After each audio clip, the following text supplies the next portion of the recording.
Bonjour à toutes et à tous. Content de se retrouver en ces lieux pour adorer notre Dieu et nous mettre à l'écoute de sa voix. Avant d'ouvrir les Écritures, je vais juste vous inviter à vous incliner à nouveau nos cœurs devant le Seigneur pour prier. Grand Dieu, nous te louons, nous te bénissons. Nous te sommes infiniment reconnaissants, Seigneur, pour tes bienfaits que tu nous renouvelles jour après jour par pure grâce. Merci parce que ce matin, il t'a plu, Seigneur, de nous renouveler le souffle de vie, les mouvements et l'être selon ton bon plaisir.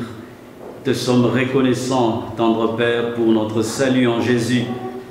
Merci, Seigneur, de nous avoir déclarés justes et non coupables, alors que nous méritions ta colère.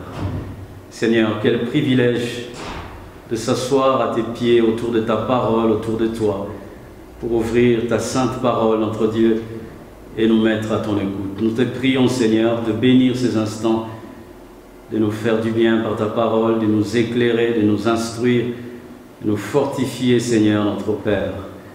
Seigneur, que ton esprit soit à l'œuvre dans nos cœurs, dans mon cœur alors que je parle, Seigneur, dans les cœurs de mes frères et sœurs, alors qu'ils écoutent, Seigneur, à travers mes paroles, que ton peuple puisse entendre la voix du bon berger. Seigneur, sanctifie-nous par ta sainte parole. Au nom du Seigneur Jésus. Amen. Je vous invite à lire avec moi dans les Actes des Apôtres, le chapitre 4. Nous allons lire à partir du verset 23 jusqu'au verset 31. Actes chapitre 4, verset 23, 31, juste vous donner quelques éléments de contexte à la suite d'une guérison miraculeuse. Les apôtres Pierre et Jean sont arrêtés, puis ils sont relâchés par les autorités religieuses, et les autorités religieuses demandent à Jean et à Pierre de ne plus parler au nom du Seigneur Jésus.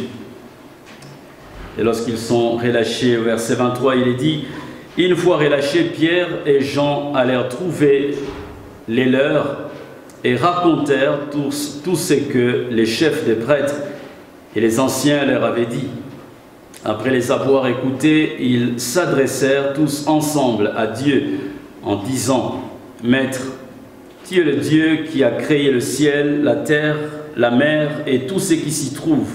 C'est toi qui as dit par le Saint-Esprit, par la bouche de notre Père, ton serviteur David, pourquoi cette agitation parmi les nations et ces préoccupations dépourvues de sens parmi les peuples? Les rois de la terre se sont soulevés et les chefs se sont ligués ensemble contre le Seigneur et contre celui qu'il a désigné par onction. Il est bien vrai qu'Hérode et Ponce Pilate se sont ligués dans cette ville avec les nations et le peuple d'Israël contre ton saint serviteur Jésus, que tu as consacré par onction. Ils ont accompli tout ce que ta main et ta volonté avaient décidé d'avance. Et maintenant, Seigneur, sois attentif à leurs menaces et donne à tes serviteurs d'annoncer ta parole avec une pleine assurance. Déploie ta puissance pour qu'il se produise des guérisons, des signes miraculeux et des prodiges par le nom de ton saint serviteur Jésus.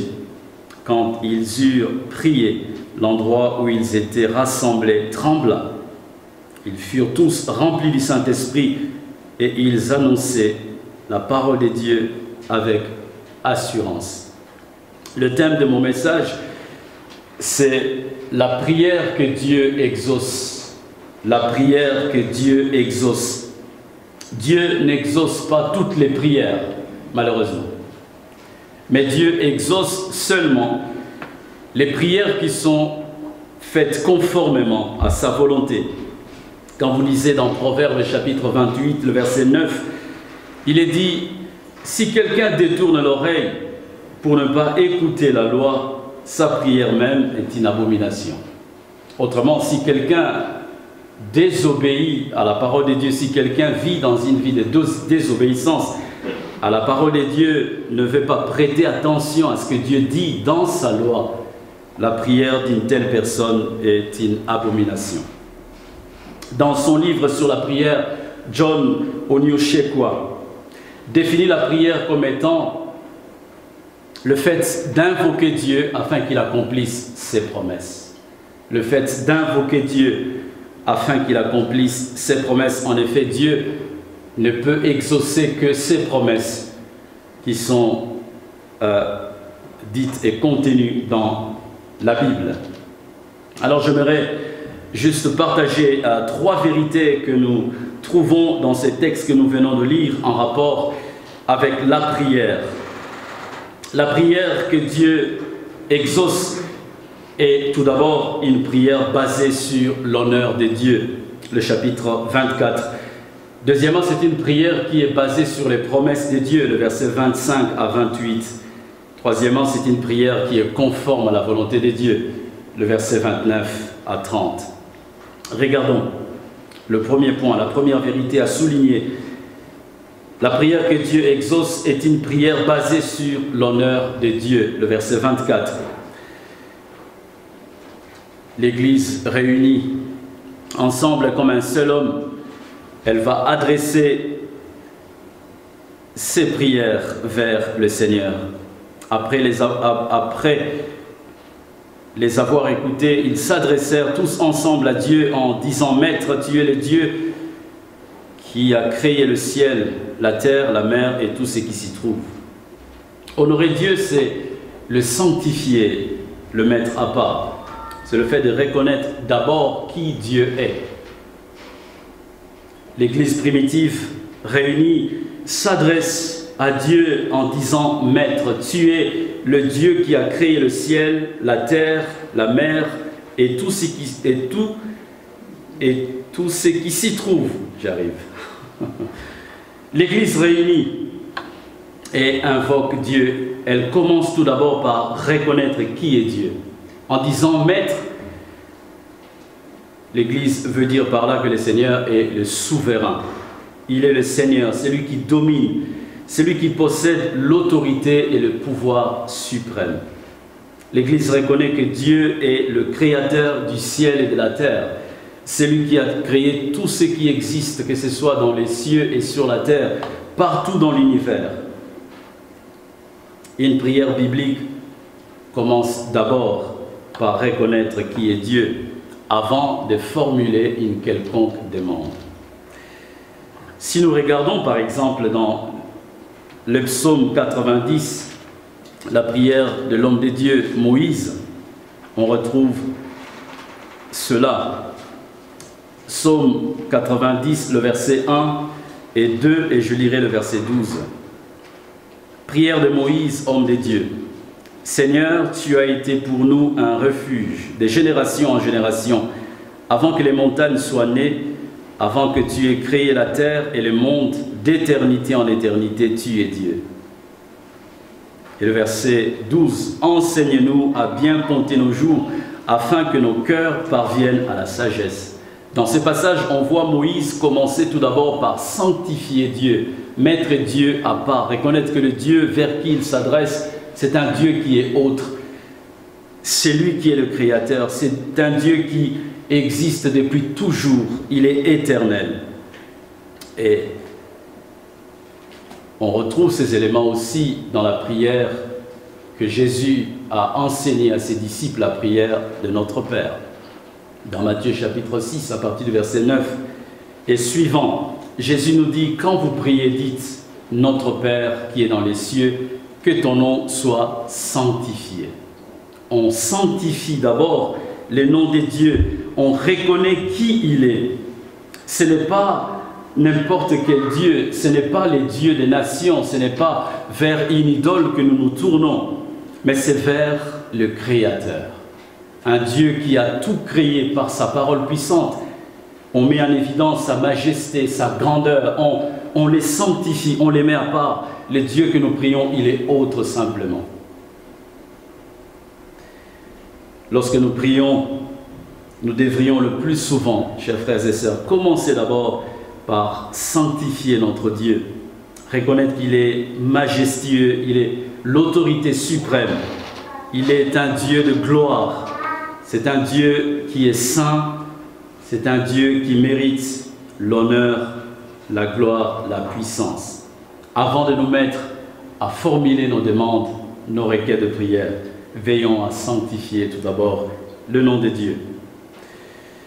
Vous imaginez je n'ai jamais visité le roi, quand j'étais en Belgique pendant une dizaine d'années, je n'ai jamais visité le roi, mais j'imagine en tout cas quand on va visiter une autorité telle que le roi ou le président de la République, quand on le rencontre, il y a d'abord des formules de politesse telles que son Excellence, Monsieur le roi, son Excellence, Monsieur le Président, avant d'adresser sa requête ou sa demande. C'est un peu comme cela avec notre Dieu. On sanctifie d'abord son nom, on reconnaît qui il est. La personne avec qui nous nous adressons, il est autre. Il est dans l'éternité, il est créateur, il est tout-puissant. Il existe par lui-même. Ce n'est pas un homme, mais c'est Dieu. La deuxième vérité que nous trouvons dans ces passages par rapport à la prière que Dieu exauce, c'est une prière basée sur les promesses de Dieu. L'Église primitive prie en citant le psaume 2, au verset 25 et 26. Et les paroles de ces psaumes vont se réaliser dans la personne de Jésus-Christ notre Seigneur. L'arrestation de Jésus, ses souffrances, sa mort sur une croix relèvent d'une part de la souveraineté de Dieu et d'autre part de la responsabilité humaine. On le voit dans ces psaumes. Dieu avait de toute éternité arrêté, il avait prémédité, il avait prévu, il avait planifié que son fils allait souffrir, allait mourir sur une croix. Et Dieu a permis que les hommes puissent accomplir cela. Et en même temps, Dieu, dans son conseil, a prédéterminé ces choses, d'une part, et d'autre part, les hommes en crucifiant Jésus, les autorités romaines ou juives, en disant que Jésus devait mourir, et tous ceux qui l'ont crucifié, la race humaine dans son ensemble, sont, n'est-ce pas, responsables de la mort de Jésus. Dieu est souverain, il a planifié de toute éternité, et les hommes ont exécuté le plan de Dieu, la volonté de Dieu. Mais cela ne permet pas aux hommes d'être irresponsables de cet acte, de ne pas endosser cette responsabilité de la mort de Jésus. On voit l'Église s'appuyer sur les Écritures avant d'introduire leurs demandes auprès de Dieu. Au verset 25 et 26, c'est toi qui as dit par le Saint-Esprit, par la bouche de notre Père, ton serviteur David, pourquoi cette agitation parmi les nations et ces préoccupations dépourvues de sens parmi le peuple? Le roi de la terre se sont soulevés et les chefs se sont ligués ensemble contre le Seigneur et contre celui qu'il a désigné par onction. Il est bien vrai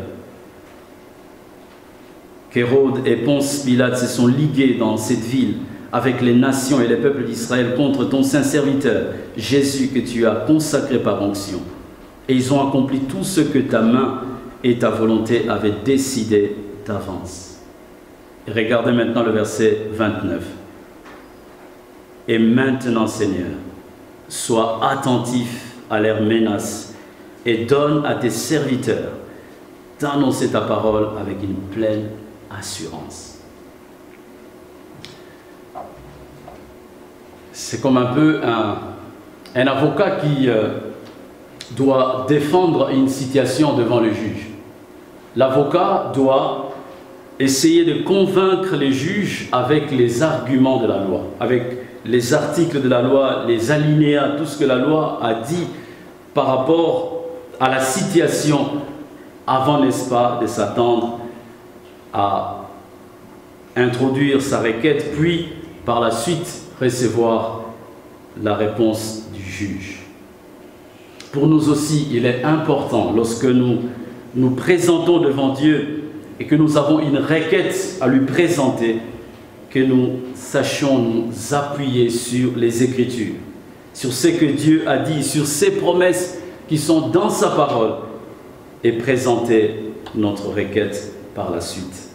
Car Dieu accomplit sa parole. Et pour que nous puissions nous appuyer sur les Écritures, nous devrions les connaître, avoir l'habitude de lire notre Bible, de méditer la parole de Dieu, pour que le Saint-Esprit nous rappelle cette parole au moment de la prière. C'est alors que notre prière sera efficace. Troisième vérité, c'est une prière, la prière que Dieu exauce, c'est une prière qui est conforme à sa volonté. Le verset 29 et 30, on voit que la demande de l'Église primitive ici, elle est alignée sur le plan de Dieu. Le verset 29 et le verset 30, la première partie. Et maintenant, Seigneur, sois attentif à leurs menaces et donne à tes serviteurs d'annoncer ta parole avec une pleine assurance. Déploie ta puissance pour qu'il se produise des guérisons, des signes miraculeux et des prodiges par le nom de ton saint serviteur Jésus. L'Église demande à Dieu la puissance pour annoncer la parole avec une pleine assurance.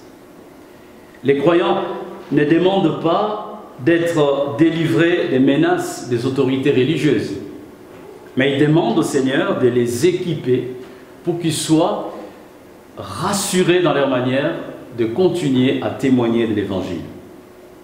Leur demande, je disais, est alignée dans la volonté de Dieu, parce que dans Matthieu chapitre 28, le verset 19 à 20, Jésus, avant de partir, il a laissé une promesse à l'Église en disant « Allez, faites de toutes les nations des disciples, baptisez-les au nom du Père, du Fils et du Saint-Esprit. » Dans Jean chapitre 16, le verset 33, Jésus a dit à ses disciples « Vous aurez à souffrir dans le monde, mais prenez courage, moi j'ai vaincu le monde. » Et dans Actes chapitre 1, le verset 8, Jésus, avant de remonter vers le Père, il dit à ses disciples « Mais vous recevrez une puissance lorsque le Saint-Esprit surviendra sur vous, et vous serez mes témoins à Jérusalem, dans toute la Judée, dans la Samarie et jusqu'aux extrémités de la terre. » Au fait, l'Église ici demande à Dieu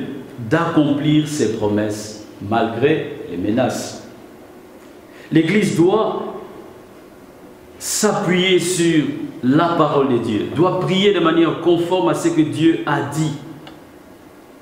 Nos demandes doivent être alignées sur les promesses de Dieu.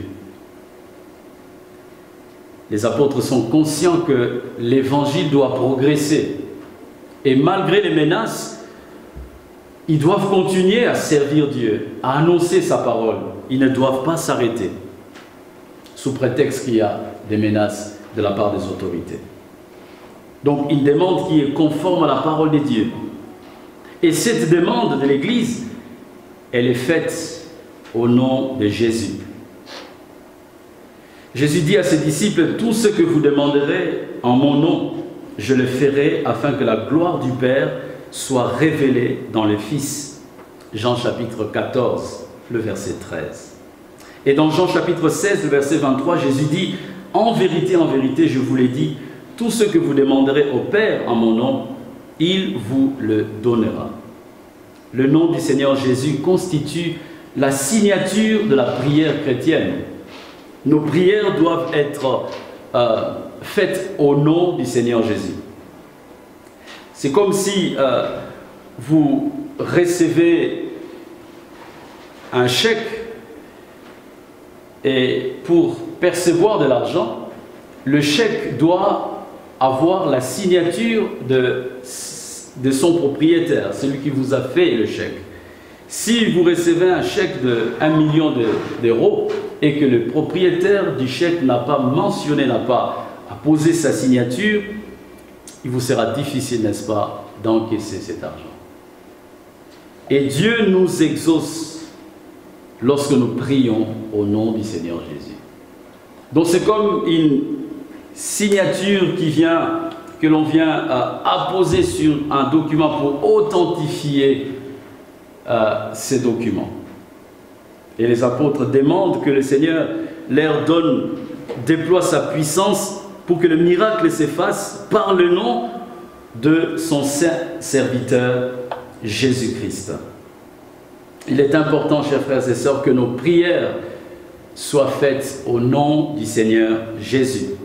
Car c'est le seul nom qui nous donne l'accès devant le trône de la grâce de Dieu. C'est le seul nom qui nous donne l'accès aux bénédictions de la grâce de Dieu.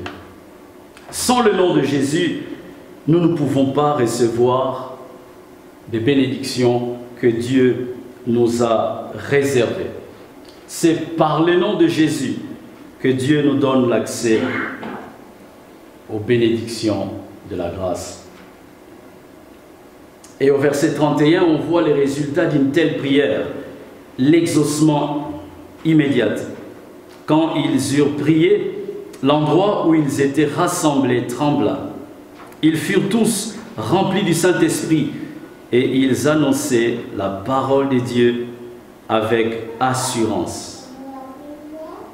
Les croyants vont être remplis du Saint-Esprit, non pour le plaisir, n'est-ce pas, mais pour annoncer la parole de Dieu. Dieu donne à son Église la plénitude du Saint-Esprit dans le but de le servir, d'annoncer la parole de Dieu, de pouvoir témoigner avec plus d'assurance, avec conviction, face à nos doutes, nos craintes, nos luttes, nos complexes, face à notre timidité parfois. Nous avons besoin de prier pour que Dieu nous donne d'être remplis du Saint-Esprit en vue de les servir avec assurance, avec courage. Imaginez l'Église primitive dans ce contexte de persécution. Les croyants pouvaient abandonner et arrêter de vouloir servir Dieu. Mais ils savaient que Jésus leur avait annoncé qu'ils auraient besoin du Consolateur, le Saint-Esprit, qui va les aider dans leur mission de servir Dieu. C'est vrai que les croyants, nous avons besoin d'être remplis du Saint-Esprit en vue de servir Dieu. Et également, nous avons aussi besoin d'être remplis du Saint-Esprit en vue de manifester les caractères chrétiens, comme Paul le dit dans Éphésiens chapitre 5, le verset 18.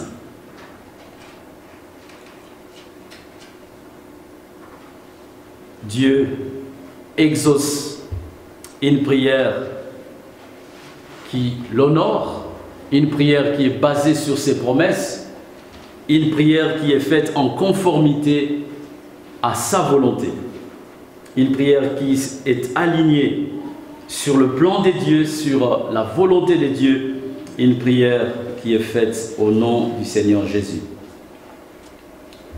Soyons encouragés, soyons motivés de prier notre bon Père Céleste, parce qu'il veut nous donner de bonnes choses. Dieu prend plaisir à exaucer nos prières. Alors, prions de façon biblique et nous serons encouragés de voir les exaucements à nos prières. Appuyons-nous sur les promesses que Dieu nous a faites dans sa parole. Rappelons au Seigneur d'accomplir ses promesses. Et il le fera parce qu'il est fidèle, parce qu'il n'est pas un homme, ni un fils d'un homme pour se repentir. Dieu est fidèle par rapport à ce qu'il a dit. Il accomplira ses promesses. Chère Église, la semaine qui vient de passer, nous avons pris une semaine de prière.